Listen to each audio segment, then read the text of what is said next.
Kita mulai ya, Bu. Ya. Assalamualaikum warahmatullahi wabarakatuh. Terima Waalaikumsalam. kasih Bapak Ibu guru hebat dan Ibu pemateri utama kita yang sudah berkesempatan hadir pada Zoom meeting kita kali ini yang fokus nih Ibu membahas materi yang mungkin sekarang lagi hangat-hangatnya, yaitu mengenai psikologi anak-anak kita. Karena kita tahu bahwa selama pandemi ini sudah jenuh untuk kalau main game mungkin masih oke, kalau megang HP-nya ya Bapak Ibu, tapi untuk belajar mungkin mereka kayak, ya masa belajarnya pakai HP, nggak ngerti, kayak satu arah. Jadi mereka jenuh gitu ya Bu Ani. Jadi sekarang itu kita menimba ilmu baru untuk bagaimana sih menghadapi psikologis anak-anak kita ini. Jadi pembelajaran itu tidak hanya kita yang menekankan, tapi mereka juga kita bisa memahami mereka bagaimana mereka itu sebenarnya maunya. Jadi tujuan pembelajaran kita pun harapan kita tercapai begitu ya Bapak Ibu. Oke, kita perkenalkan narasumber utama kita Ibu Ani. Assalamualaikum Bu Ani. Waalaikumsalam Ibu Atika. Terima kasih. Selamat malam. Selamat malam Ibu. Telah hadir juga Duta Rumah Belajar dari Provinsi Riau dan dari Jawa Barat. Assalamualaikum. Waalaikumsalam Ibu Atika.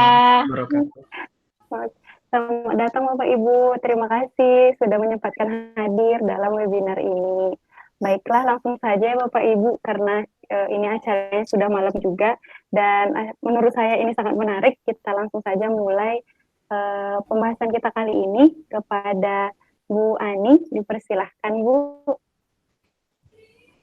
Baik, terima kasih atas waktu dan kesempatannya Bapak Ibu Guru. Berarti ini semua Bapak Ibu Guru ya di sini ya? Iya, jadi mungkin saya memperkenalkan diri dulu. Saya Ani Rahmaningrum. Saya teman SMA-nya Bu Anis dulu di Pekalongan. Sudah lama nggak ketemu, mungkin sejak lulus ya udah pernah ketemu. Tapi alhamdulillah karena teknologi akhirnya ada banyak grup WA, ada grup WA sekolah SMA yang mempertemukan kami yang sudah saling berjauhan di berbagai kota. Saya sebenarnya masih kuliah, belum jadi psikolog. Jadi saat ini saya sedang menempuh studi di Universitas Indonesia di Magister Profesi Psikologi Klinis Anak. Jadi disebutnya masih asisten psikolog karena memang masih praktek seperti koas ya kalau di kedokteran di klinik terpadu Fakultas Psikologi. Nah, malam ini kemarin ngobrol-ngobrol sama Ani, saya katanya diminta sharing untuk tentang masalah stress management selama pandemi.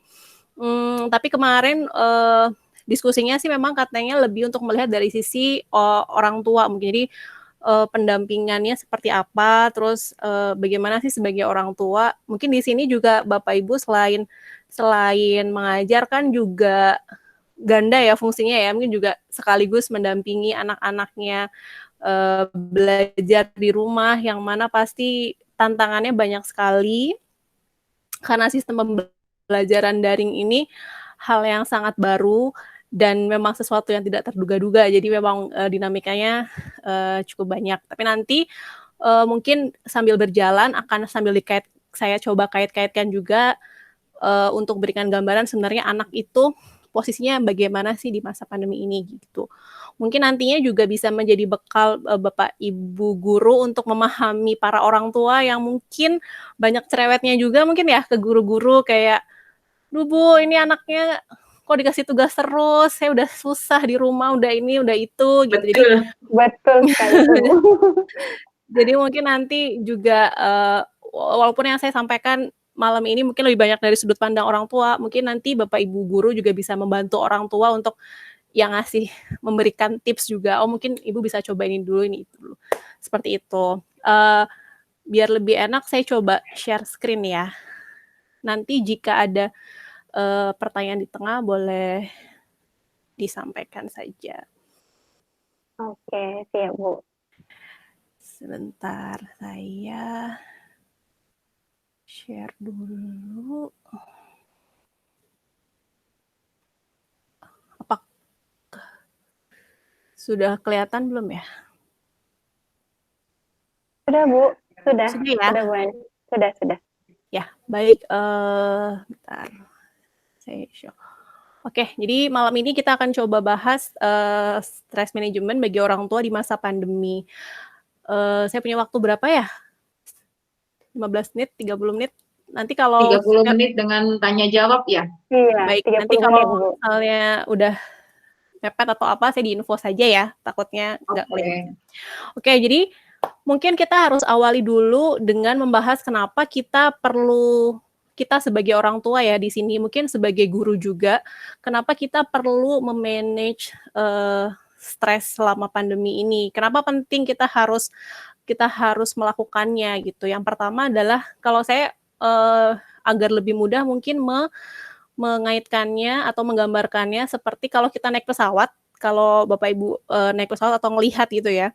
Ketika pramugari menjelaskan tentang jika tekanan udara dalam kabin meningkat, kita diminta untuk memakai masker, tapi kita diingatkan untuk sebelum kita menolong orang lain, pastikan kita sudah pakai masker oksigennya dulu, seperti itu ya. Karena apa? Karena memang pada prinsipnya kita tidak akan bisa membantu orang lain di titik itu, dalam kondisi stres gitu ya. Ketika kitanya sendiri juga stres atau kitanya sendiri juga dalam kondisi yang tidak baik. Jadi pengelolaan stres di masa pandemi ini bagi kita menjadi penting karena kita punya peran di sini Bapak Ibu sebagai guru atau mungkin sebagai orang tua yang di rumah punya kewajiban untuk mengasuh dan mendidik anak. Jadi kita pastikan dulu kitanya stresnya teratasi, kitanya cukup sehat mental sehingga kita bisa berfungsi dengan optimal juga. Karena yang pertama, ini saya tulis emotion is contagious. Emosi itu kan menyebar ya. Kalau kitanya stres, kitanya dalam kondisi emosi yang tidak baik, itu tuh nyetrum Bapak Ibu. Ke anak-anak, ke orang di sekitar, ke pasangan, ke siapapun. Dan Screen-nya turun. Maaf. Kenapa? Share screen-nya tenggelam. Tadi ada yang nggak sengaja share screen kayaknya. Oh, oke. Diulangi lagi coba. Ulangi ya. Ya. Ulangi dulu. Oke. Ini Bu Nur. Oh iya, nih keganti ya. Jadi terganggu ya. Sorry.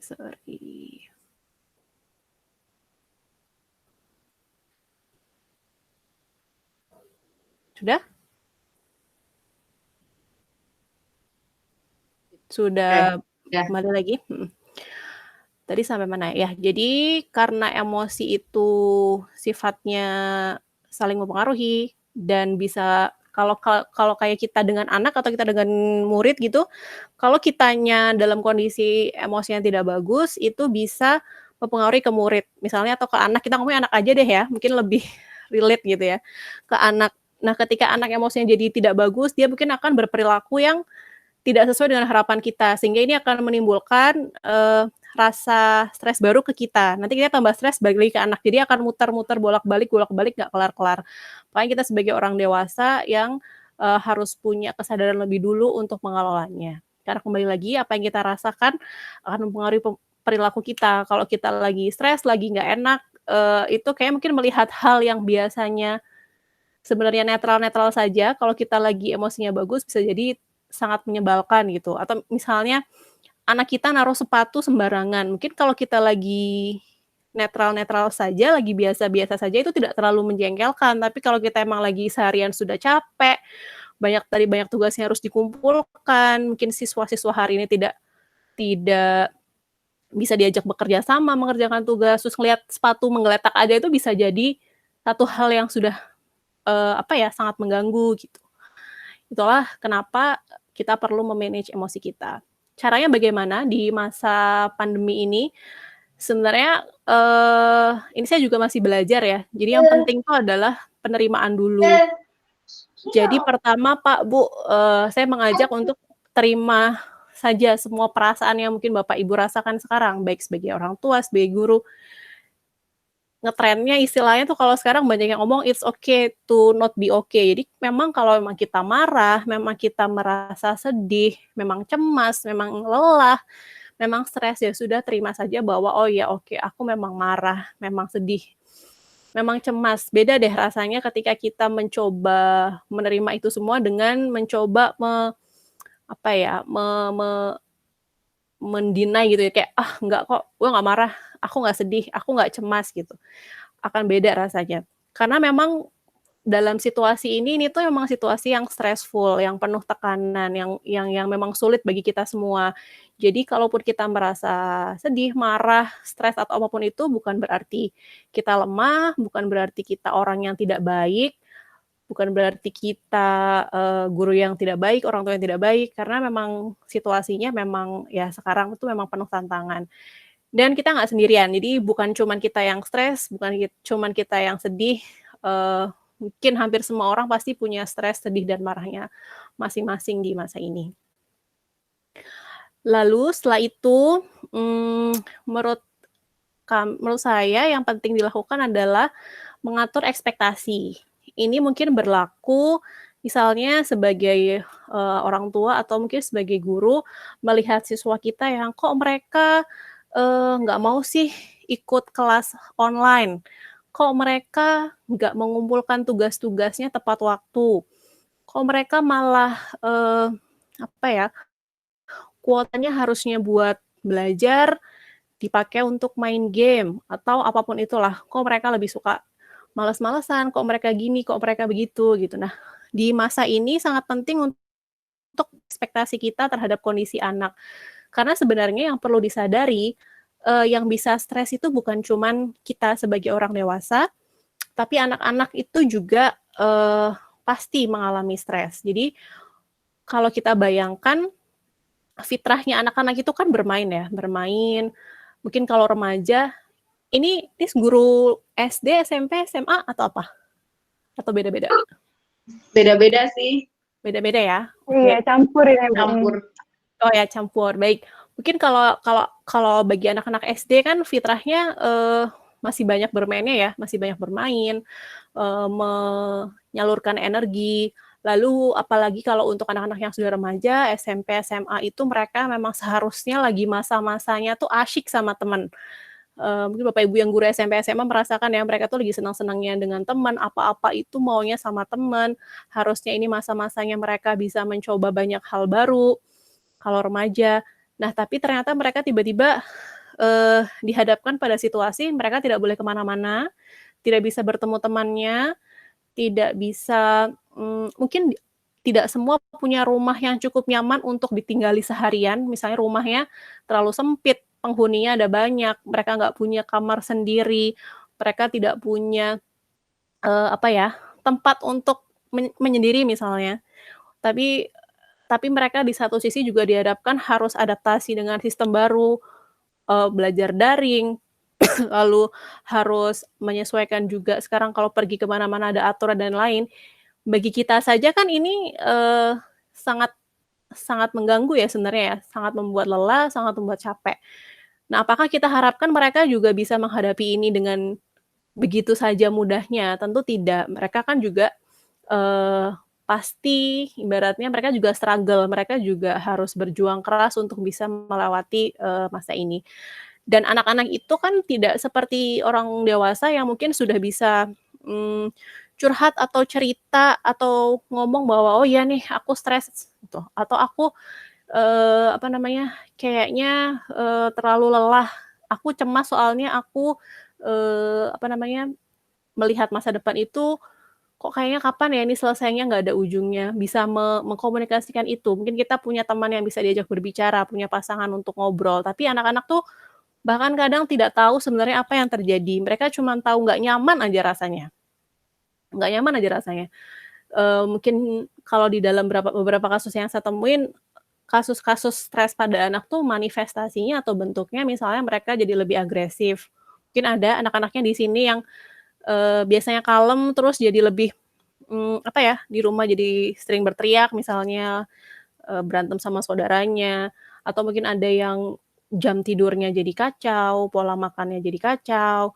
Mereka yang biasanya, banyak ngobrol lebih banyak diam, atau ada perubahan-perubahan yang sebenarnya itu, merupakan petunjuk bahwa mereka itu juga tidak baik-baik saja. Jadi kalau bisa diibaratkan, mmm, seperti gunung es Bapak Ibu. Jadi yang terlihat di luar mungkin anak itu nggak mau ngerjain tugas, nggak mau diatur, maunya main aja, terus apa lagi ya, misalnya berantem sama adiknya, yang ini teriak-teriak, tidak mau makan siang, tidak mau tidur tepat waktu.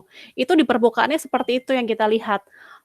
Nah, kalau kita lihat ke dalam lagi, mungkin di situ ada cemas, ada stres, ada takut, ada kangen teman, kangen sekolah, ada kangen jalan-jalan ke mall mungkin, atau apapun. Jadi sebenarnya yang mereka tunjukkan di luaran itu adalah bentuk luapan emosi mereka yang bahkan mungkin bagi mereka yang masih kecil ini tidak bisa disadari sendiri. Jadi maka dari itu kita juga sebagai orang dewasa, sebagai orang tuanya atau mungkin guru, ya harus punya pemakluman juga di satu sisi bahwa oh ini tuh juga sulit loh untuk anak-anak, bukan cuma untuk kita gitu.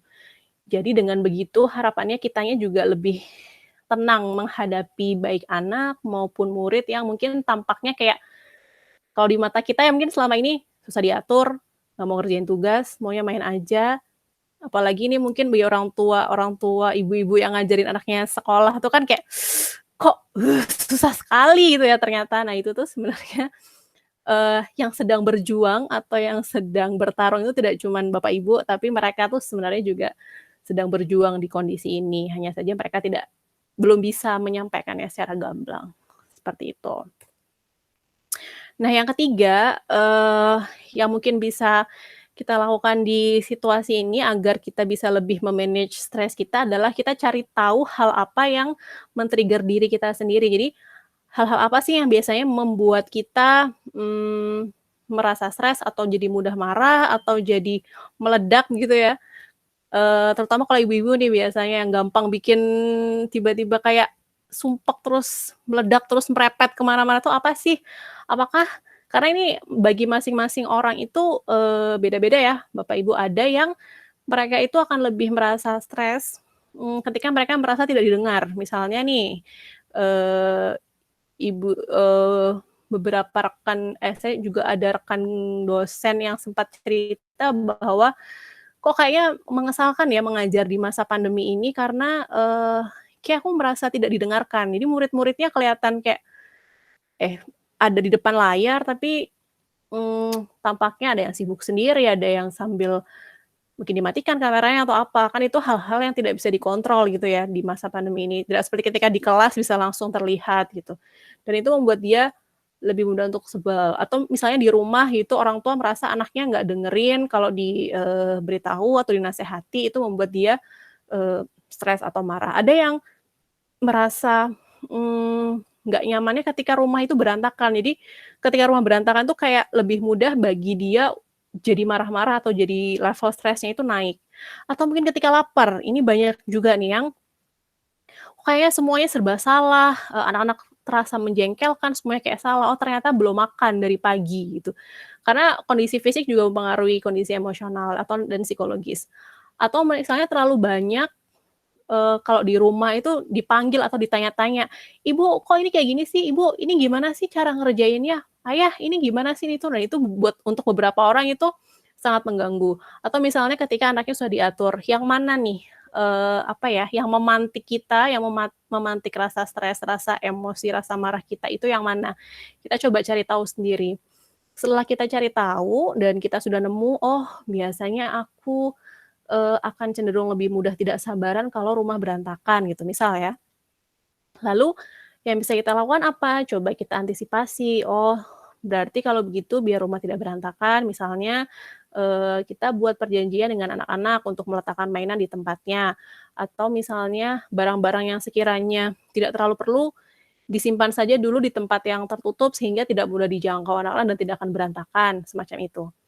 Lalu secara berkala cek ke dalam diri sendiri, saya mengibaratkannya seperti termometer. Kita itu sebelum meledak marahnya atau, emosinya itu biasanya, ada kita coba kenali, level stres kita, toleransi stres kita itu sampai mana. Jadi misalnya ibaratkan 1 sampai 10, kita harus tahu nih, oh ini kayaknya aku sudah di level 8 nih, bentar lagi kalau masih kayak gini terus bisa meledak, atau oh ini masih di 5, masih bisa ditahan.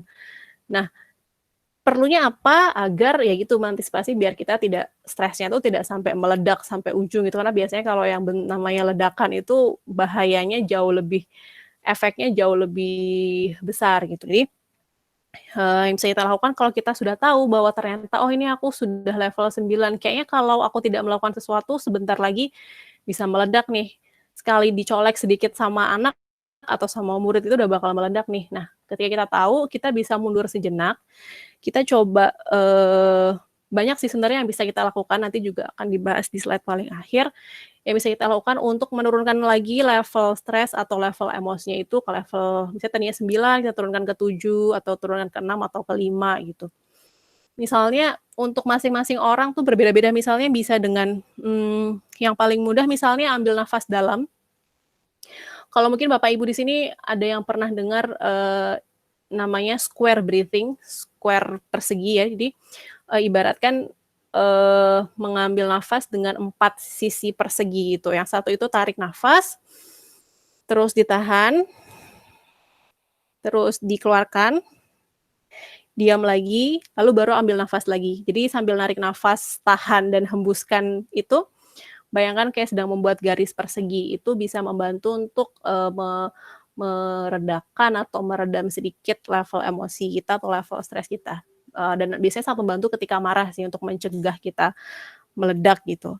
Lalu mungkin kita bisa cari orang untuk diajak ngobrol atau untuk sekedar sharing, mungkin bisa pasangan atau misal kalau lagi tidak ada orang yang bisa diajak ngobrol, boleh ditulis dulu di kertas, dioret-oret.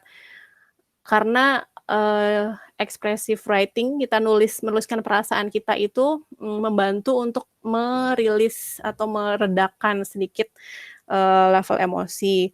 Lalu bisa juga misalnya ada yang bisa lebih tenang dengan minum air putih, atau kalau di agama Islam kita dianjurkan berwudu, itu juga bisa, atau misalnya kita keluar ruangan sejenak, cari udara segar sambil meregangkan badan sebentar-sebentar, boleh itu dicari. Jadi usahakan sebelum terjadi ledakan itu, jadi alarm sensor-sensor di badannya, di tubuhnya coba diaktifkan untuk menyadari bahwa ini kayaknya saya sebentar lagi meledak nih, udah level marahnya ini sudah hampir 10, jadi bisa diantisipasi itu. Seperti itu. Nah, kemudian beberapa yang sering dikeluhkan terkait anak-anak dan pengasuhan di masa pandemi ini adalah jadwal yang berantakan. Jadi nggak jelas ini hari apa, jam berapa, harusnya apa, jadi jadwalnya mungkin jadi kacau. Mungkin kalau hari-hari biasa sudah ada jadwal bangun jam sekian, karena setelah itu harus pergi sekolah dari jam 7 sampai jam 2 misalnya, setelah itu pulang, istirahat, makan, kan anak-anak sudah terbiasa dengan pola itu. Nah, ketika pandemi, semua kegiatan di rumah, baik itu ayah, ibu, anak-anak, jadi banyak yang mengeluhkan atau banyak yang kondisinya akhirnya jadwalnya kacau, tidak beraturan gitu, dan ini memusingkan baik untuk biasanya untuk orang tuanya sih, karena sulit untuk menyelesaikan pekerjaannya, terutama untuk bapak dan ibu yang mungkin juga WFH ya, bekerja dari rumah. Jadi ini kayak udah kerjaan rumah, ada kerjaan kantor, ada ngurus anak, kok jadi kayak semuanya numpuk-numpuk. Hari libur dan hari biasa sama saja rasanya karena di rumah terus ya. Nah, ini makanya penting walaupun kita di rumah saja seharian untuk tetap punya jadwal dan punya aturan. Jadi ada struktur di rumah yang coba kita jaga. Jadi misalnya dimulai dari jadwal harian, baik untuk orang tua maupun untuk anak-anak, misalnya tetap ditetapkan bangun jam berapa, misalnya jam 6. Setelah itu kapan harus mandi, kapan harus bersiap-siap, misalnya sekolah daring, kapan harus makan, jadwal mereka bermain itu kapan, dan mereka juga mungkin perlu diberitahu bahwa ketika misalnya jam 8 sampai 10 itu waktunya orang tuanya mengajar, misalnya orang tuanya bekerja, sehingga dalam rentang waktu itu diminta untuk tidak mengganggu ayah ibu misalnya, dan sediakan kegiatan atau mungkin anak-anaknya boleh dibuatkan jadwal tertentu yang mereka bisa lakukan sendiri gitu. Nah, anak-anak itu pada dasarnya akan lebih nyaman juga ketika segala sesuatunya itu dari kehariannya terprediksi, jadi punya pola yang tetap walaupun mungkin di awal menerapkannya susah, tapi ketika sudah terbentuk biasanya akan lebih nyaman bagi semua. Jadi mengurangi urat-uratan di antara ibu dan anak di antara orang tua dan anak untuk menyuruh ini, menyuruh itu, karena ya sudah masing-masing sudah ada slot waktunya, dan bapak ibu mungkin juga jadi lebih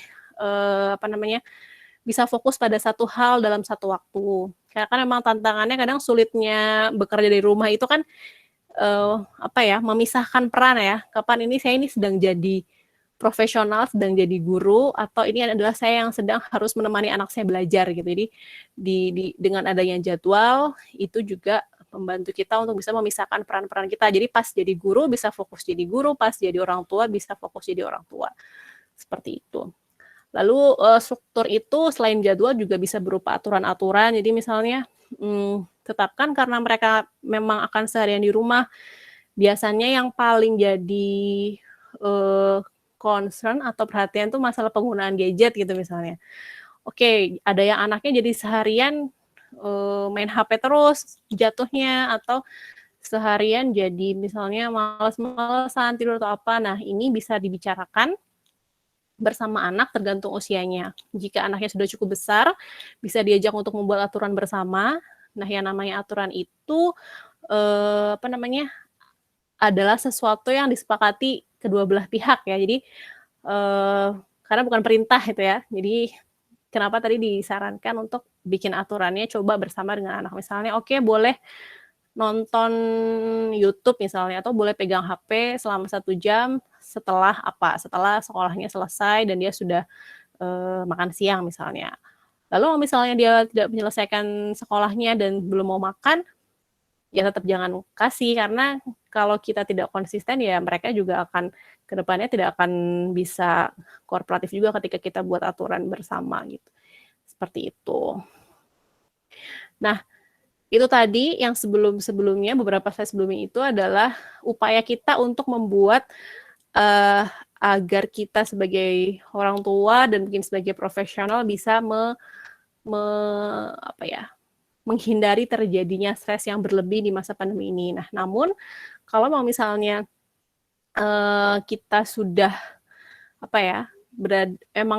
memang hal ini tidak bisa dihindari, sudah terasa emang hari-harinya itu berat atau stres, kita bisa coba beberapa langkah pengelolaan emosi yang bisa dilakukan sendiri. Yang pertama, tadi masih sama, ambil jeda. Jadi misalnya memang merasa sudah penuh, ibaratnya gelasnya sudah penuh, tidak ada salahnya untuk mundur sejenak, cari waktu untuk menyendiri, untuk tarik nafas dulu, untuk ibaratnya tuh pause dulu, agar tidak orang tuh kan kalau ibaratnya kalau sudah mobil gitu sudah panas dipaksa terus kan juga suatu saat malah bisa jadi rusak gitu ya, bisa jadi mogok. Jadi kita juga sebagai manusia butuh untuk istirahat sebentar, tarik nafas sebentar gitu. Yang kedua, bergerak, bisa dengan berolahraga ringan, jalan-jalan kalau pagi, atau sekarang lagi ngetren sepedaan, boleh sepedaan sambil tetap jaga protokol kesehatan. Yang ketiga, boleh coba latihan mindfulness. Ini juga akhir-akhir ini sedang banyak dibicarakan di dunia maya, di internet, di Instagram itu banyak juga yang membahas ini. Mindfulness itu adalah sebenarnya sebuah latihan untuk menyadari sini kini. Jadi apa yang kita rasakan, apa yang terjadi dengan kita disadari dan diterima. Jadi daripada kita merasa, biasanya kita orang dewasa itu banyak mengelak dari rasa sedih, rasa marah, nggak mau sedih, nggak mau sakit hati, nggak mau apapun. Tapi sebenarnya kita menolak semua perasaan itu menghabiskan energi kita. Jadi mindfulness ini akan mengantarkan kita untuk belajar bahwa semua emosi, semua apa yang kita rasakan itu adalah tidak apa-apa dan bisa kita terima dan kita bisa berdamai dengan itu. Ibaratnya mungkin kalau dalam konsep yang lebih mudah, biasanya merasa legowo dengan semua perasaan yang datang dengan kita gitu. Yang keempat, untuk mengelola emosi boleh tetap kita usahakan untuk bisa terhubung mungkin dengan saudara, keluarga dan lain-lain, dan ini berlaku juga untuk anak-anak. Jadi kalau mungkin Bapak Ibu punya anak-anak di rumah yang sudah tampak bosan, udah kangen teman-teman atau apa, boleh diajak untuk, oh kita telepon yuk, coba video call temanmu siapa di sekolah yang akrab gitu. Beri kesempatan untuk tetap terhubung, karena pada dasarnya perasaan terkoneksi dengan orang-orang yang kita sayang, dengan orang-orang yang kita sukai, atau keluarga dan kerabat terdekat kita, itu bisa menurunkan level stres. Yang selanjutnya adalah mengurangi stresor. Berlaku bagi anak dan orang dewasa. Jadi maksudnya ini adalah kita kuranginlah hal-hal yang masuk ke kita yang berpotensi menimbulkan stres. Misalnya terlalu banyak berita gitu ya. Kadang kalau saya sekarang lebih memilih untuk nggak melihat update COVID harian setiap hari gitu, karena itu membuat stres. Karena melihat angka-angkanya kok masih tinggi, kok beritanya masih seperti ini. Ya bolehlah melihat misalnya seminggu sekali untuk sekedar update. Tapi kalau ternyata terlalu banyak kita baca berita atau misalnya apa ya, broadcast WA yang kayak serem itu bikin stres, ya sudah kita tinggalkan saja dulu, itu nggak usah sering-sering baca-baca di Facebook, di WA atau apapun yang berpotensi membuat kita kepikiran gitu. Lalu lakukan self care, jadi perhatikan diri sendiri, tadi butuhnya apa, ada yang biasanya merasa lebih baik setelah baca buku atau mandi air hangat yang enak atau minum kopi gitu ya, atau misalnya ada yang bisa juga dengan tidur atau apapun yang membuat perasaan menjadi lebih baik.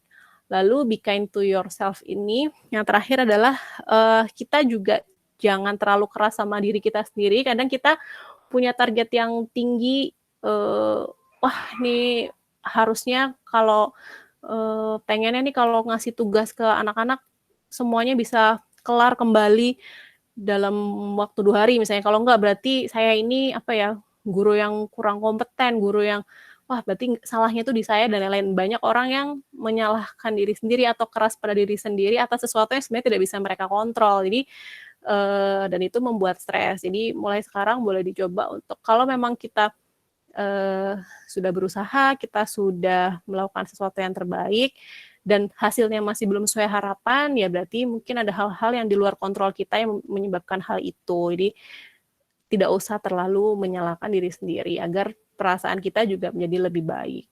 Seperti itu. Mungkin itu saja, Nis, biar tidak terlalu lama, boleh lanjut diskusi jika ada yang ingin ditanyakan. Baik, terima kasih Bu Ani. Kepada Bapak Ibu, jika ingin bertanya kepada, mungkin kita menyebutnya sudah Ibu psikolog saja ya Bu ya. Doa Jangan harapan. belum boleh. Harapan ya Bu, kepada Bu Ani, mungkin Bapak Ibu bisa langsung atau menuliskan pertanyaan dulu di kolom chat atau mungkin bisa langsung bertanya kepada Bu Ani. Jika ada Bapak Ibu, adakah Bapak Ibu yang ingin bertanya? Oke, mungkin nanti sambil jalan saja sepertinya kayaknya ya Bu Ani ya. Oke, sekarang kita lanjut dulu. Di sini kita kedatangan 2 orang duta yang sangat luar biasa. Ada Duta Rumah Belajar dari Provinsi Riau dan ada Duta Rumah Belajar dari Provinsi Jawa Barat.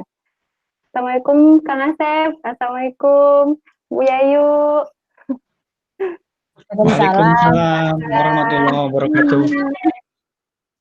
Iya, di sini boleh minta sedikit nih Bu, pendapat Ibu mengenai kan tadi kan kita selama pandemi nih, jadi kita kan pemerintah ini juga sudah menyiapkan sebuah portal untuk gimana supaya anak-anak ini jadi mengurangi rasa stresnya. Jangan seperti kalau di rumah belajar tuh kita ada edu game ya Bapak Ibu ya.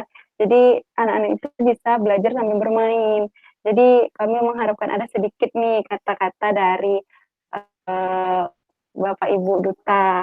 Mungkin dari yang jauh dulu mungkin ya Bu ya bagi saya, yaitu dari Kang Asep dulu mungkin Kang, silakan. Oh ke Jawa Barat jauh ya Bu ya? Bu dari mana Bu? Iya, saya dari Riau. Oh dari Riau, oh iya. Ini ininya temennya Bu Sri Rahayu Ningsih nih ya, oke. Iya. Ya kalau dari saya ya Bapak Ibu ya kita sebelumnya Assalamualaikum dulu ya. Assalamualaikum warahmatullahi wabarakatuh.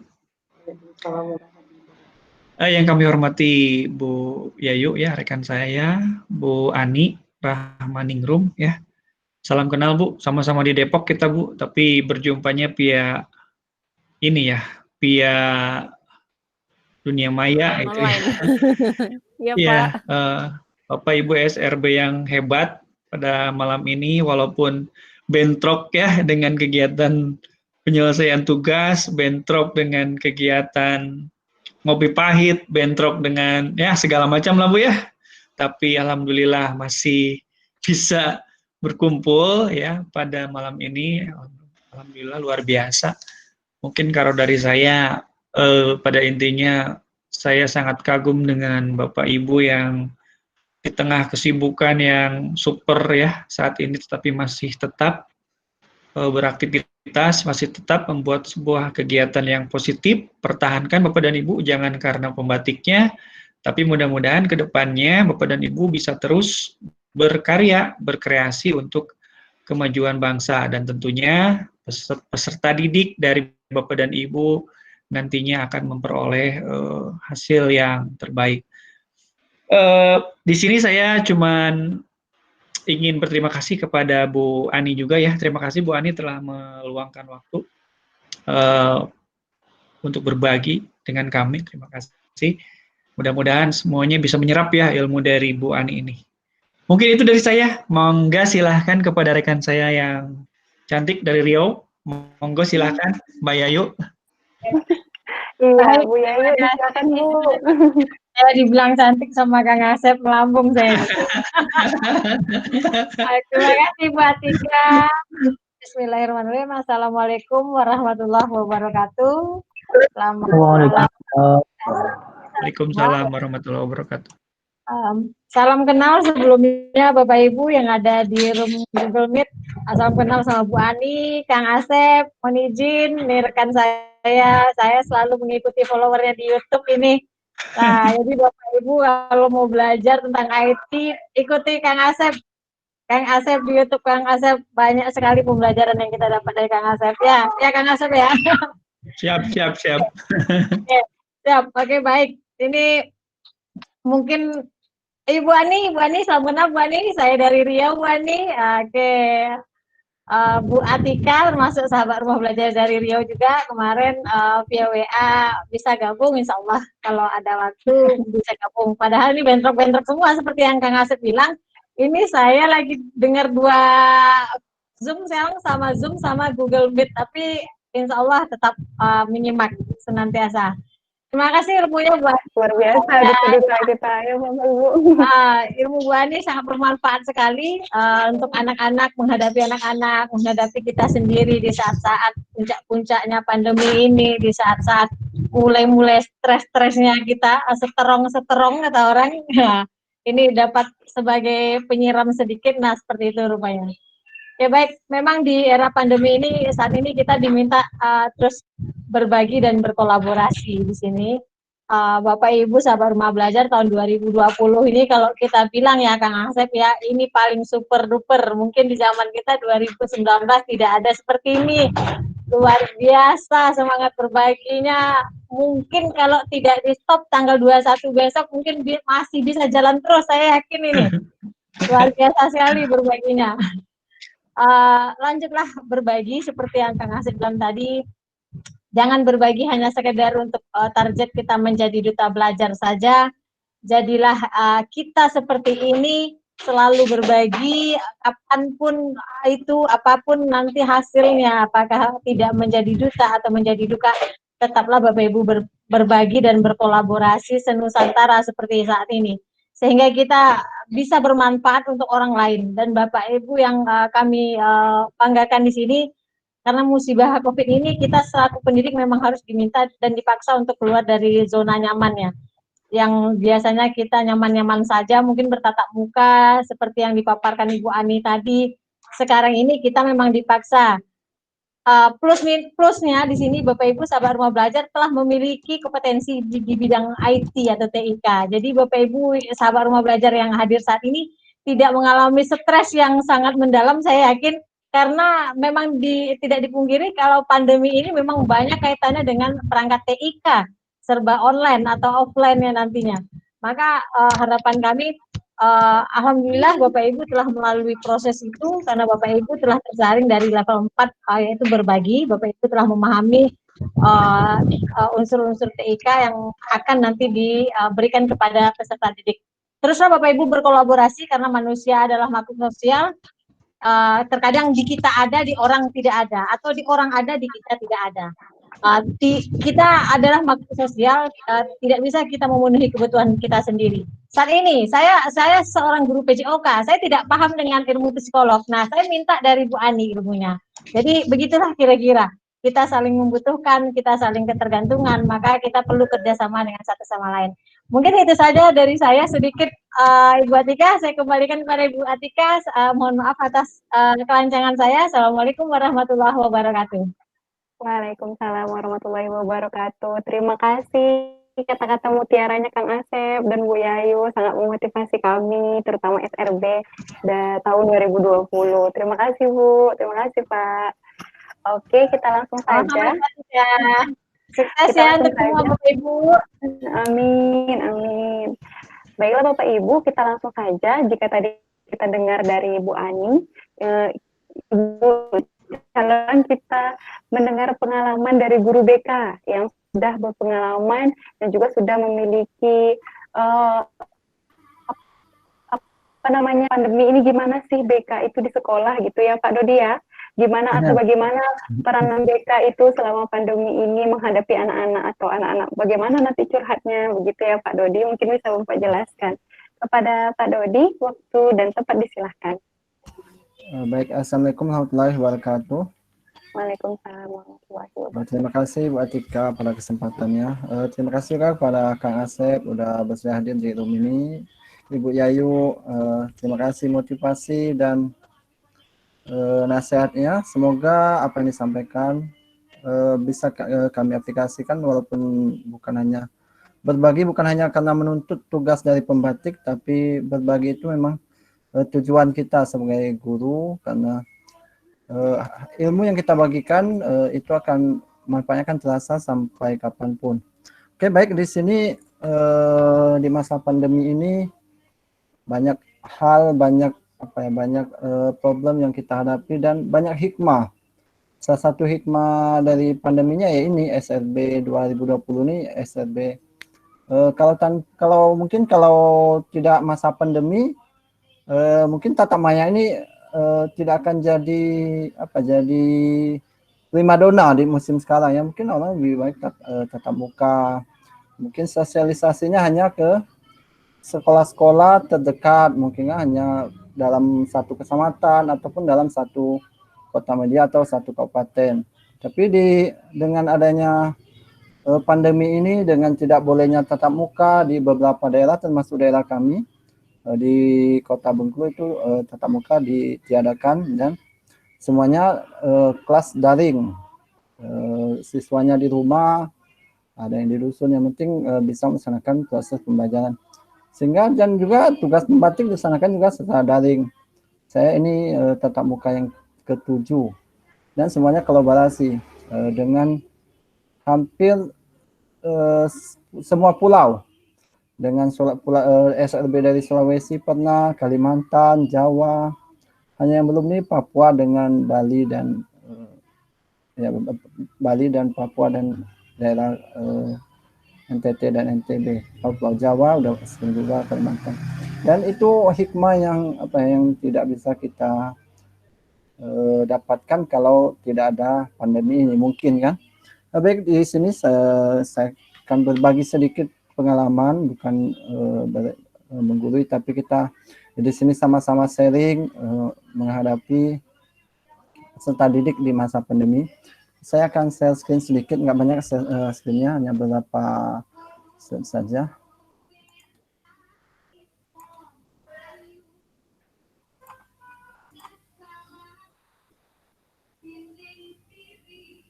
Oke Bapak Ibu, apakah nampak Bapak Ibu? Kelihatan Pak? Sudah kelihatan. Sudah kelihatan Pak. Oke, di sini peran guru BK di masa pandemi. Di sini kita sebagai guru BK kita tidak pernah memberikan materi-materi yang seperti guru mapel. Kalau guru mapel kan dia akan memberi tugas sudah ada di RPP dan RPL dan ada buku-buku penunjang. Jadi kami di sini sebagai guru BK dalam pemilihan daring siswa harus kita hanya menuntut siswa dapat dalam proses belajar mengajarnya dia tuh mampu melaksanakan tugas-tugas daring yang diberikan oleh guru-guru mapel. Di sini kita hanya dalam motivasi, maka di sini kami mengambil yaitu dalam fase SL atau self-regulated learning, yang itu sebagai dorongan bagi individu untuk mengelola pembelajaran sendiri. Jadi di sini kita hanya memberikan motivasi, kita hanya bertanya kepada siswa, bagaimana nak tugas ini, apa sudah diselesaikan apa belum, bagaimana tugas ini ada masalah atau tidak, bagaimana tentang belajar di rumah. Jadi kita selain memberikan motivasi misalnya agar anak-anak selalu aktif dalam proses belajar dan tidak tertinggal pelajarannya. Karena kan kita juga bisa selain itu kita juga bisa kadang-kadang memberikan konseling kalau kita bilang konseling bukan juga karena konseling itu kan harus ada face to face. Jadi kita di sini anak-anak tuh hanya cerita masalah dia, kadang-kadang Pak bagaimana Pak, kadang-kadang kuota kita kadang-kadang habis atau kita hanya memberikan kita bisa di sekolah kita ada juga yang bagi kuota yang tidak punya kuota atau memang mereka yang tidak mampu untuk beli kuota, kita persilakan datang ke sekolah. Jadi kita akan coba aja disampaikan langsung kepada guru mapelnya. Siapa tahu guru mapel punya ini. Maka kita, jangan sampai bagaimana kita sebagai guru BK membuat anak itu merasa dihargai. Di situ ya. Di sini ada beberapa saya ini kutip ada ini. Tugas guru BK dan pada proses ini kita membantu saya menanyakan pada dirinya beberapa pertanyaan. Seperti menganalisa tugas belajar. Di sini kita bertanya seperti tadi, apakah tugasnya sudah dilaksanakan, bagaimana tugasnya, apakah mengerti atau tidak. Itu soal proses dia dalam fokus dia melaksanakan tugas yang diberikan itu ya. Jadi yang kedua menentukan tujuan. Nah, di sini bagaimana saya akan menyusun tugas ini, hal apa dari checklist yang harus segera saya capai dan apa sebab tujuannya. Di sini kita mempertanyakan itu kepada anak sehingga anak itu mampu membuat item-item ini dan kita diskusikan bersama kepada anak-anak bagaimana dia mampu membuat tugas-tugas agar kadang-kadang guru-guru mapel itu dalam satu hari itu sampai 2 atau 3 tugas diberikan sehingga anak-anak itu kadang merasa jenuh atau merasa capek dengan tugas-tugas. Dalam satu minggu ada kadang-kadang kalau satu minggu itu ada, kalau kami di SMK itu ada 11-12 mapel, dalam satu minggu itu semua guru memberikan tugas yang sama, maka anak-anak di sana anak-anak itu kadang-kadang kewalahan. Maka kita kami tim BK di sekolah ada 9 orang. Bagaimana kami selalu memberikan atau meluangkan waktu selalu mendengarkan anak-anak di grup. Kami punya grup WA masing-masing kelas. Kalau saya di sana ada 5 kelas yang saya bimbing, jadi saya masuk semua di kelas mereka di grup WA. Jadi anak-anak bisa bertanya di grup kelas boleh. Kadang-kadang ada juga yang di grup Facebook juga kita buatkan ininya sehingga lebih memudahkan anak-anak itu untuk konsultasi. Selanjutnya ketika itu merancangkan strategi. Ya, ini strategi apa yang anak-anak itu butuhkan untuk menyelesaikan tugas, itu bukunya yang dibutuhkan atau misalkan buku di perpustakaan, materi online, printer untuk mencetak tugas atau teman sebagai pasangan mengerjakan tugas. Kapan dia harus memulainya? Dan itu membuat harapan akan hasil yang ingin dicapai, menganalisa kekurangan dan kelebihan diri, kondisi dan situasi saat ini, apa hasil yang saya inginkan, apa yang saya harapkan dari hasilnya nanti. Itu kita berikan kepada anak, biar anak-anak itu sendiri bisa, sebagaimana tujuan BK yaitu memandirikan kliennya, maka kita di sini memberikan keleluasaan yang besar kepada anak-anak kita, agar dia tuh benar-benar mampu menyelesaikan tugasnya, dia mandiri, tidak selalu ketergantungan kepada guru atau kepada kita sebagai guru BK. Sehingga tujuan dari layanan itu sendiri akan tercapai, yaitu bagaimana klien atau di sini peserta didik atau konseli itu pada akhirnya dia akan mandiri. Jadi kita memandirikan itu, memandirikan itu yang pada akhirnya yang kita cari. Di sini ada beberapa poin yang bisa kita lakukan untuk ini, yaitu pertama kita akan observasi diri untuk menyelesaikan tindakan yang sudah diambil dan keefektifan hasil. Di sini saat ada belajar dengan tenang di kamar, nah di sini kita observasi bagaimana siswa itu dalam melaksanakan tugasnya, di mana dia akan tenang, bagaimana dia akan mampu mengerjakan tugasnya, apakah dia bisa di kamar atau dia akan mudah belajarnya bersama kawan atau bersama keluarga yang lain. Itu di sini ya, jadi kita observasi. Jadi untuk selanjutnya anak-anak itu akan benar-benar mampu menyelesaikan tugas-tugas yang diberikan oleh Mapel. Selanjutnya kita membuat rencana cadangan. Jika rencana awal yang tidak berjalan dengan baik, maka kita akan memberikan arahan, ada cadangan dari konsep lain yang kita berikan.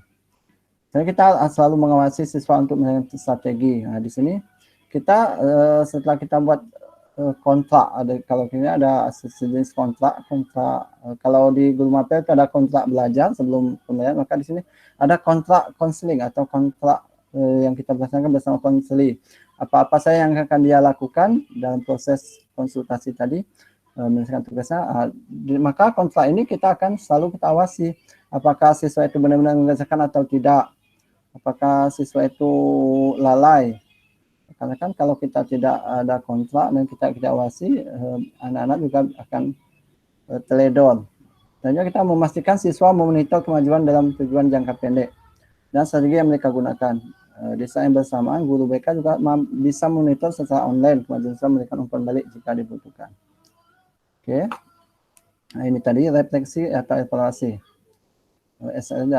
Kita bisa merefleksi atau melewati kegiatan yang sudah kita laksanakan, yaitu meminta siswa mengevaluasi performa dirinya.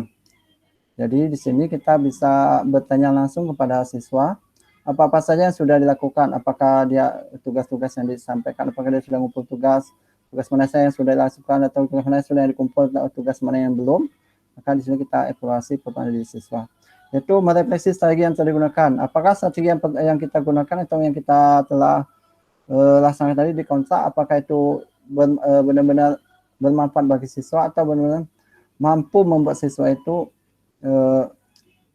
melaksanakan tugas mapelnya dengan tepat atau tidak. Apabila strategi ini baik, maka kita akan tidak lanjutkan. Apa tidak, maka kita akan cari strategi-strategi yang lain yang mampu memotivasi siswa untuk terus bisa mengikuti pembelajaran agar kita tidak ketergantungan.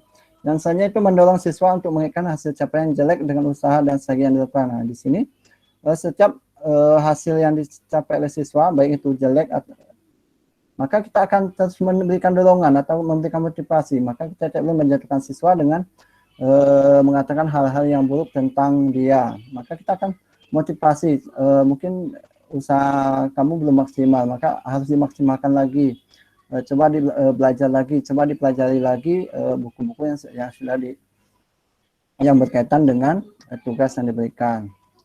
Di sini siswa merasa bahwa dia tuh dihargai. Apabila siswa merasa dihargai, maka dia akan motivasi dirinya, maka kepercayaan dirinya itu akan naik.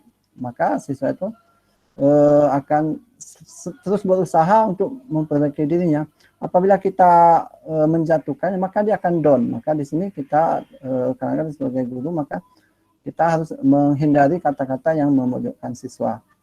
Sebenarnya kita membantu siswa mengelola emosi ya. Di sini kadang-kadang emosi ini juga sangat ini seperti apa yang dijelaskan Ibu Ani tadi. Kadang-kadang kita tidak mampu mengelola emosi kita.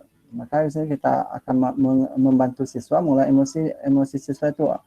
Di sini kita bersama mengarahkan siswa untuk bisa berpikir produktif berpikir. Karena apa yang dapat siswa lakukan di masa yang akan datang. Nah, maka di sini kita mampu. Kadang-kadang siswa kan kalau di rumah dia tidak tahu tempat bertanya dengan siapa. Kadang-kadang mau bertanya tentang tugas, bertanya sama ayah atau ibunya atau bapak ibunya. Kadang-kadang juga orang tua di rumah tidak begitu paham. Apalagi kami kan kejuruan. Kadang-kadang materi-materi SMA itu berbeda dengan materi-materi pada saat orang tuanya sekolah dulu. Kan kadang-kadang dan kebanyakan siswa-siswa kami orang tuanya jarang ada yang hampir 30% 40% orang tuanya bertani. Jadi kadang-kadang anaknya itu ditinggal. Pagi-pagi orang tuanya sudah pergi ke kebun, pulang sore. Setelah sampai di rumah orang tuanya kecapean dan tidur. Jadi anak-anaknya seperti terabaikan. Jadi anak itu merasa tidak punya tempat untuk konsultasi, tidak punya tempat untuk berbicara tentang tugas-tugas yang diberikan. Maka kita sebagai guru BK harus menjadi teman atau menjadi teman bagi anak-anak itu untuk mampu mengelola emosi mereka agar dia tuh tidak putus asa dalam proses pembelajaran. Kunci pada bagian proses ini adalah siswa menggunakan hasil refleksi ini untuk merencanakan tugas lainnya. Jadi di sini dari tugas refleksi yang kita berikan, jadi bagaimana siswa tersebut bisa merencanakan tugas-tugas yang akan diberikan oleh guru di masa yang akan datang. Nah, di sini ada pasal ini masih pesan itu pertama mengedukasi siswa dengan layanan informasi. Ya, di sini kita sebagai guru BK memberikan informasi-informasi yang baik kepada siswa, informasi yang bisa membantu meningkatkan motivasinya. Yaitu yang kedua yaitu membantu membuat panduan terrealisasi diri. Ya, di sini merupakan kemampuan individu untuk mempertahankan komitmennya terhadap suatu tujuan selama periode waktu tertentu, khususnya pada saat tidak ada insentif yang beralasan dari luar dirinya. Di sini kita membuat panduan edukasi pada siswa seperti bisa dalam bentuk yang dijelaskan Ibu Ani tadi, bisa buat jadwal atau buat regulasi jadwal mengerjakan tugas yang di sini ya kita buat. Yang ketiga kita menyediakan layanan counseling online. Layanan counseling online ini kita bisa lewat WA ataupun inbox Facebook tergantung siswanya. Kalau memungkinkan kadang-kadang beberapa teman BK kita ada juga yang merasakan kadang-kadang melalui telepon atau video call. Kalau saya jarang, saya itu hanya lewat layanan chat WA saja. Saya mengembangkan life skill di masa krisis. Nah, kita sebagai konselor juga cukup memberikan langkah di sini. Kita juga harus memberikan skill yang bisa disiapkan oleh siswa. Bahkan kita bisa bertanya apa yang bisa dilakukan atau skill apa yang bisa diberikan. Maka kita bisa berbagi. Kalau saya belum untuk yang di sini belum, tapi ada beberapa teman yang memberikan life skill atau skill kehidupan. Ada yang belajar membuat kelainan tangan, itu bisa. Yang kelima itu membatasi memiliki mental hygiene. Nah, itu sehat mental memenuhi batas psikologi siswa saat krisis. Nah, di sini kita sebagai guru BK harus mampu melihat psikologi anak. Jangan sampai anak-anak merasa cemas, merasa takut sehingga bisa putus asa, dan anak-anak itu juga tugas sekolah yang tidak diselesaikan, akhirnya dia putus sekolah. Jadi ini karena berlebihan, karena mau ke sekolah tidak bisa, mau bertanya dengan orang tua nggak ada yang bisa menjawab. Akhirnya di mana kita di sini benar-benar memahami psikologi siswa, jangan sampai tugas-tugas yang diberikan guru membuat siswa tersebut merasa down. Kita sebagai guru harus menjadi motivator bagi siswanya. Di sini seperti yang dijelaskan tadi ya. Oke.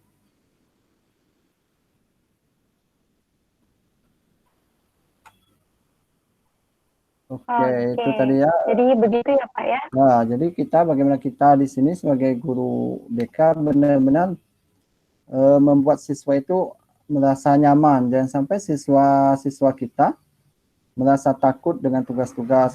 Kadang-kadang kalau satu guru aja memiliki satu tugas dalam satu minggu, kalau ada 11, maka siswa itu dalam satu minggu akan menyelesaikan 11 tugas. Kadang itu bagi siswa berat. Maka kita sebagai guru BK harus menjadi teman, bukan jadi musuh, bukan jadi ini. Kita benar-benar jadi teman siswa yang mampu memberikan motivasi, mampu memahami kondisi psikis anak, sehingga itu anak itu merasa dihargai, merasa haknya dihormati, dan merasa enjoy bagaimana kita bisa membuat siswa-siswa kita enjoy untuk melaksanakan tugas selama pandemi ini. Mungkin sementara itu saja, nanti kita akan sharing lebih banyak lagi atau ada ini saya kembalikan kepada Ibu Atika. Terima kasih, sampai warahmatullahi wabarakatuh. Waalaikumsalam warahmatullahi wabarakatuh. Terima kasih Pak Dodi. Jadi tadi Pak Dodi sudah menerangkan mengenai apa-apa saja langkah yang bisa dilakukan oleh guru BK selama pembelajaran masa pandemi. Baiklah, sebelum kita lanjut ke pemateri selanjutnya, di sini ada pertanyaan untuk Bu Ani dari Pak Asep, yaitu di sini saya punya anak 11 bulan, tapi susah untuk makan. Apakah itu hal yang wajar? Kira-kira ada nggak terapi atau cara yang bisa digunakan untuk mengatasi hal tersebut? Oke, kepada Bu Ani, disilahkan Ibu untuk menjawab pertanyaannya. Oh, baik. Terima kasih pertanyaannya, Pak. 11 bulan ya, sebenarnya kalau untuk menyampaikan wajar atau tidak, karena saya tidak tahu kondisinya secara pasti, jadi saya tidak bisa menyimpulkan itu wajar atau tidak. Namun biasanya, kalau sepengalaman saya sebagai orang tua sih, Pak, hal-hal seperti ini tuh biasanya pasti akan ada dalam fase kita mengajarkan untuk makan. Jadi mungkin bisa jadi karena dia tumbuh gigi, atau mungkin memang sedang kurang sehat, atau sebenarnya dia bosan dengan tekstur, atau bisa juga cara pemberian makannya ada yang bisa modifikasi, misalnya biasanya disuapin dia dibiarkan untuk makan sendiri dan lain-lain. Jadi secara umum sih kalau saya lihat sih, mungkin ibu-ibu juga tahu ya, kalau misalnya masalah makan ini pasti ada saja saat-saat GTM-nya atau gerakan tutup mulut, itu pasti ada. Iya, terima kasih Mbak Ani, soalnya saya baru punya anak, jadi bingung gitu, apa aja dimasukin nggak mau gitu ya. Mungkin Sudah berlangsung sekitar sebulanan gitu ya, mungkin juga gigi ya, kata saya bilang ke bidan, katanya giginya memang ada sedikit bengkak gitu gusinya, kemungkinan itu dari gigi. Tapi kok lama banget gitu ya giginya nggak keluar, tapi nafsu makannya itu justru yang yang tidak ada, jadi tidak ada. Gitu. Terima kasih Mbak Ani, mungkin nanti coba tipsnya. Iya Pak, semangat. Baiklah, lanjut, silakan. Baik Pak. Baiklah, jika Bapak Ibu masih ada pertanyaan, bisa dituliskan dahulu ke kolom chatnya. Kita lanjut ke pemateri selanjutnya, yaitu Ibu yang membahas mengenai solusi belajar masa pandemi. Ini SR dari Jawa Barat. Jauh ya Bu ya? Ya Bu, Assalamualaikum. Waalaikumsalam. Jauh dari Riau ya? Iya, jauh dari Riau kalau saya bilangnya Bu. Bu Anissa. Iya. Terima kasih pada moderator, yang terhormat tamu kita Bu Ani dan para DRB, Bu Yayu dan Kang Asep. Tidak banyak ya yang akan saya sampaikan karena sekedar sharing. Jadi tadi juga sempat disinggung sama Bu Ani tentang solusi pembelajaran selama masa daring. Slide-nya tidak akan banyak karena memang materinya sedikit sih.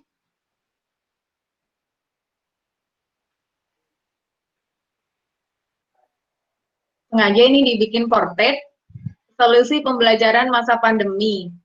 Jadi saya sempat menemukan ini di Guru Belajar. Jadi di sini dia ada diagram yang meminta kita sebelum melaksanakan pembelajaran itu sebaiknya analisis dulu di lapangan. Jadi di rumah tersebut apakah ada handphone atau tidak. Jadi ketika kalau saya sendiri di SD, tidak semua anak SD kan pegang HP. Susahnya di situ, ketika HP-nya milik orang tua, otomatis tunggu orang tua pulang kerja, baru anak bisa belajar. Nah itu kita guru itu dituntut untuk mempunyai inovasi dalam menyampaikan pembelajaran.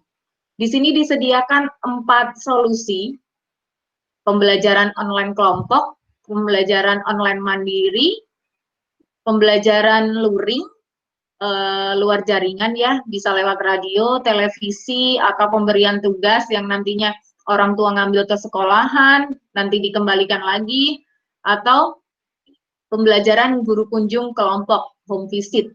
Nah, ini 4 solusi yang disediakan sebenarnya.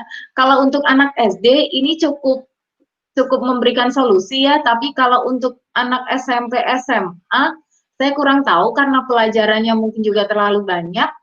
Padahal kalau online pun akan sangat menguras kuota. Nah, mungkin kalau yang di SMP, SMA punya trik tersendiri.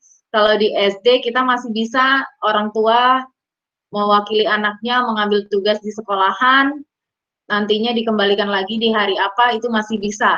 Jadi online tidak setiap hari, hanya hari-hari tertentu, misal seminggu dibatasi 2 kali saja, dan itu pun kita menggunakan seperti Zoom itu tidak waktunya hanya terbatas karena kita pakai yang gratis, 40 menit cukup. Nah, solusinya apa dong? Yang pertama, ini tadi yang sempat disinggung Bu Ani, turunkan ekspektasi. Betul, di masa pandemi ini perlu disadari mau diterima ataupun enggak, kalau kita masih konsepnya kurikulum itu harus tersampaikan semua, guru tuh akan stres sendiri. Karena materi yang harus disampaikan itu banyak. Padahal kalau keadaan sehari-hari, kita menyampaikan biasa saja, anak kadang nggak nyantel-nyantel, nggak paham-paham, apalagi sekarang masa pandemi seperti ini. Jadi turunkan ekspektasi, bahkan sekarang pemerintah mengeluarkan kurikulum darurat masa pandemi, di situ tidak ditekankan pada materi. Pencapaian materi tidak ditekankan, tapi lebih ke kecakapan hidup. Kalau sudah menurunkan ekspektasi, pasti kita pikiran udah rada slow. Jadi nggak terlalu menuntut, yang lain juga banyak kondisinya seperti itu. Mungkin nanti ada solusi tersendiri, karena mau tidak mau juga kondisi seperti ini tidak bisa memaksakan kita untuk anak, ayo berangkat ke sekolah, nanti kalau ada apa-apa guru juga yang kena. Nah, terus solusi yang kedua, nah ini pemerintah sudah memberikan banyak solusi. Salah satunya dengan portal Rumah Belajar ini, sebenarnya portal Rumah Belajar dari tahun 2011 ya, Kang Asep, Bu Yayu. Jadi udah lama, cuman karena mungkin kurang dalam hal promosinya, jadi baru banyak yang tahu juga sekarang-sekarang ini.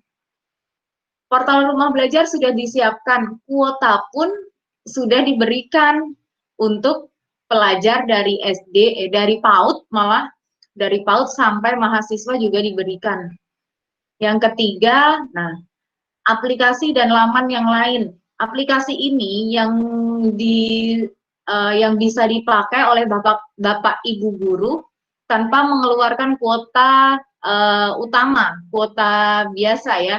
Karena ini sudah tercakup dalam kuota belajar yang diberikan oleh pemerintah. Nah, ini lamannya, banyak sumber belajar yang bisa kita pakai selain portal Rumah Belajar. Di portal Rumah Belajar sudah cukup lengkap, seperti video pembelajaran. Kalau di YouTube itu akan menguras kuota, tapi kalau di portal Rumah Belajar, kuota belajarnya yang terpakai.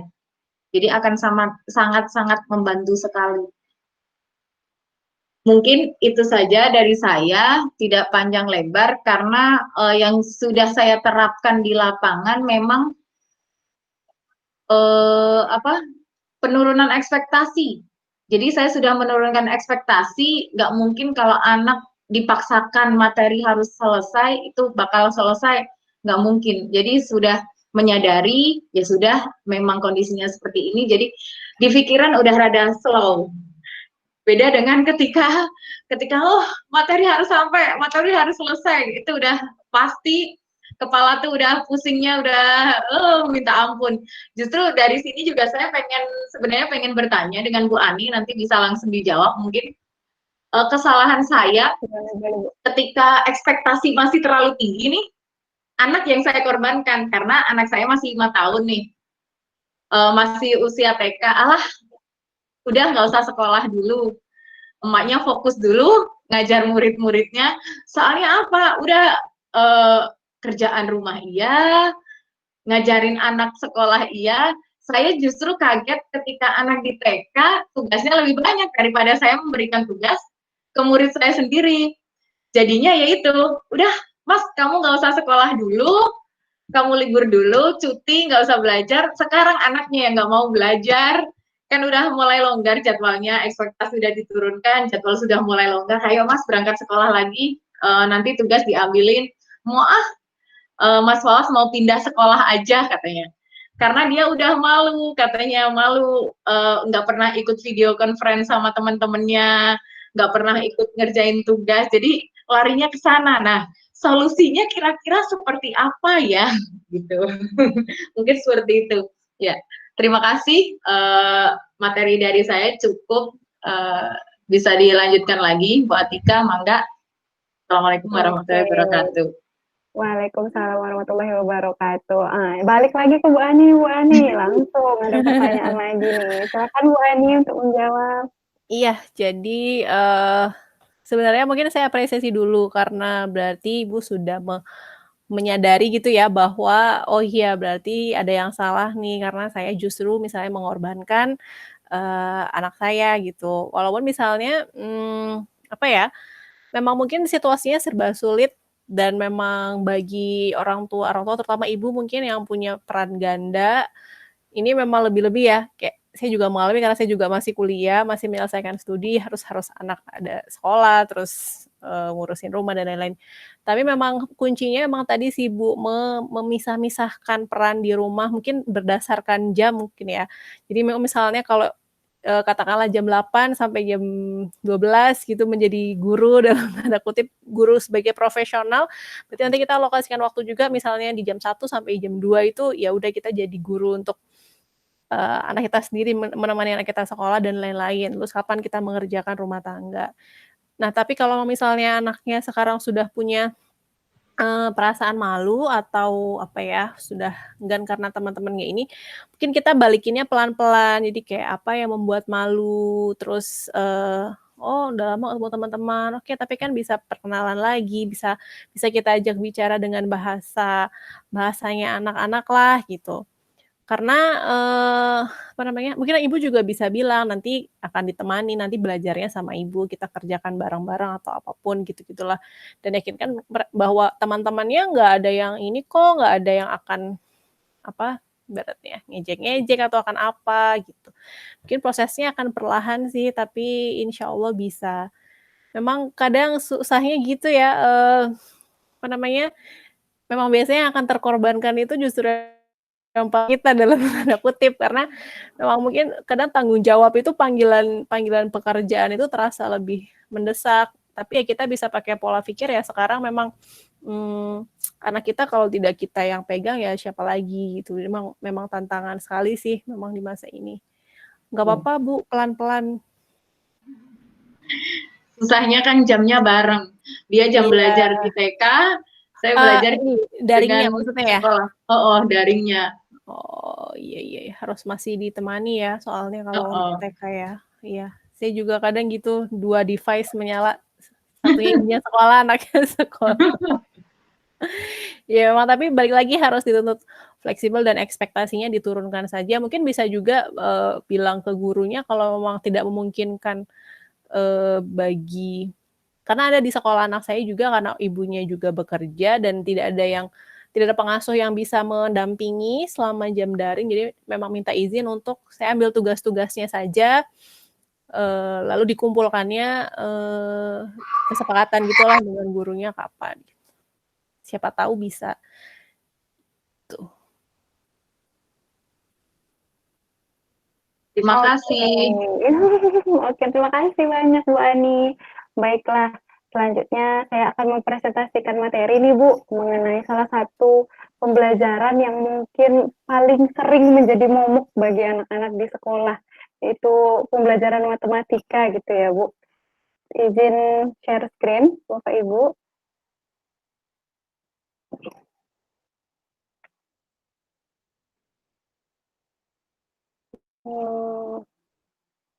Apa sudah terlihat Bapak Ibu belum?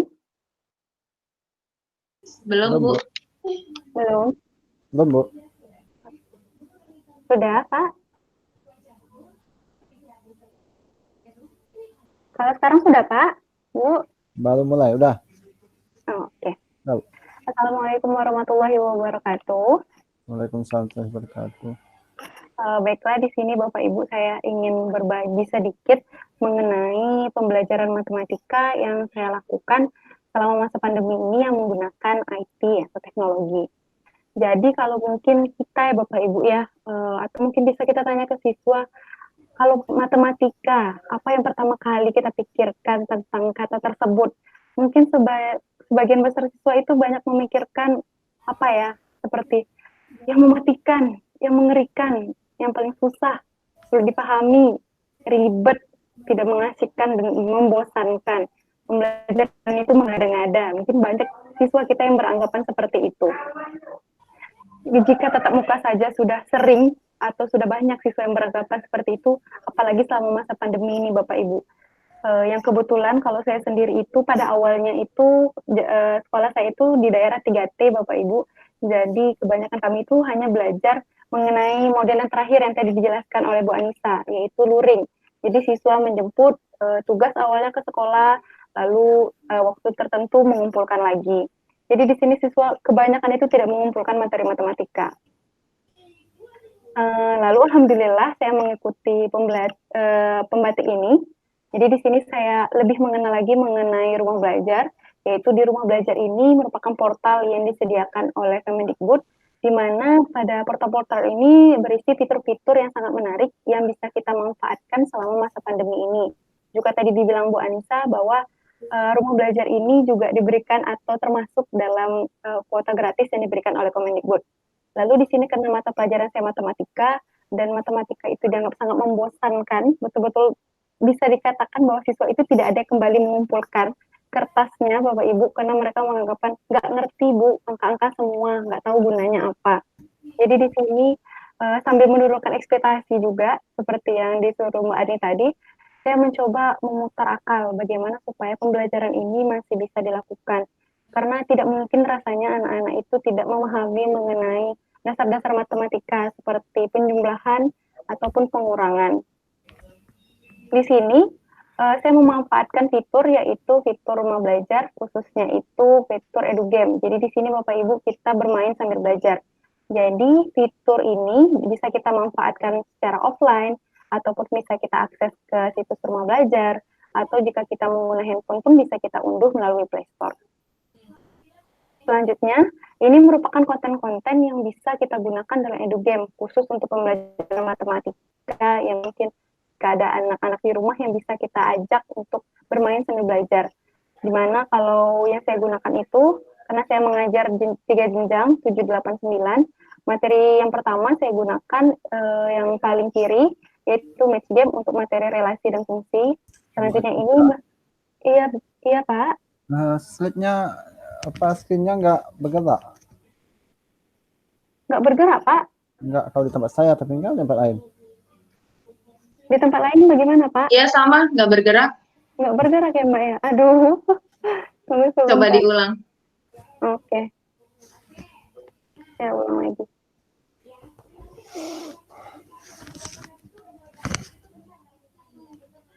Oke.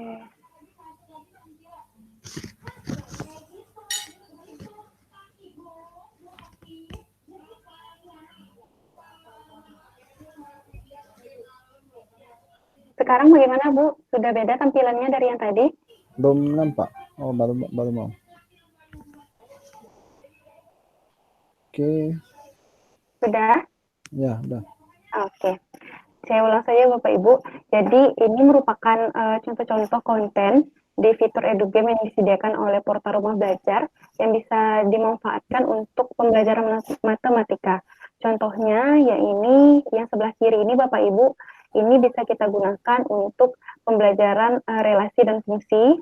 Selanjutnya ini yang di tengah ini menangkap balon. Jadi di sini seperti kita mengajari anak SD jadinya Ibu. Jadi ini materi kelas 7 mengenai operasi penjumlahan dan pengurangan. Jadi di sini anak-anak bisa bermain sambil belajar. Jadi mereka akan menganggap bahwa matematika itu tidak lagi semenyeramkan itu jika mereka itu sambil bermain. Jadi di sini saya karena ada belajar sedikit psikologi, jika anak itu konsepnya itu kita mengatakan dia bermain bukan belajar, maka dia akan lebih rileks untuk mengikuti meskipun itu secara tidak langsung merupakan belajar. Di sini bisa kita coba di situs belajar.kemendikbud.go.id/edugame/home dan /listgame. Jadi dengan fitur dari edugame itu Bapak Ibu, belajar matematika itu yang saya alami itu lebih menyenangkan. Di sini siswa lebih tertarik untuk belajar matematika karena setelah mereka bermain game itu mereka lebih memberikan respon, oh ternyata tuh seperti itu, cuman Bu penjumlahan itu. Kalau misalnya negatif dijumlahkan dengan positif jadinya seperti itu Bu.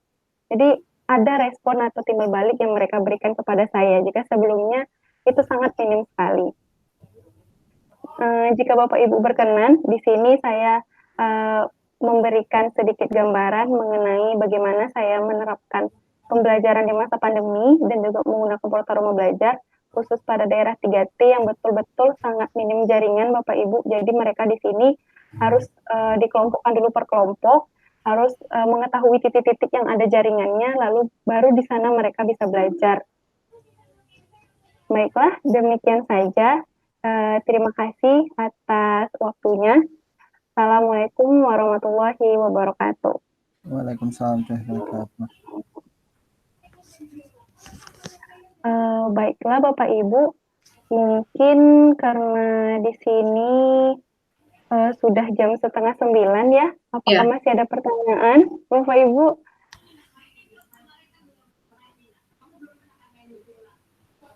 Sepertinya nggak ada. Oke, sepertinya nggak ada. Jadi karena pemateri sudah menyampaikan semua materinya, saya ucapkan terima kasih nih Bu Ani yang sudah meluangkan waktunya Bu Ani. Baiklah, mungkin kita tutup saja lagi ya Bu Yayu dan Kang Asep. Okay. Ya, silakan Mbak Tika. Oke, terima kasih Bapak Ibu yang sudah menghadiri webinar ini. Maaf bila saya banyak silap kata. Saya tutup dengan wassalamualaikum warahmatullahi wabarakatuh. Waalaikumsalam warahmatullahi wabarakatuh. Izin deh Bapak Ibu. Ya, terima kasih atas kesempatannya. Saya izin ya Mbak Bapak Ibu. Tika. Terima kasih. Terima kasih Bu Ani. Terima kasih Bu Ani. Terima kasih Bu. Assalamualaikum. Waalaikumsalam warahmatullahi wabarakatuh.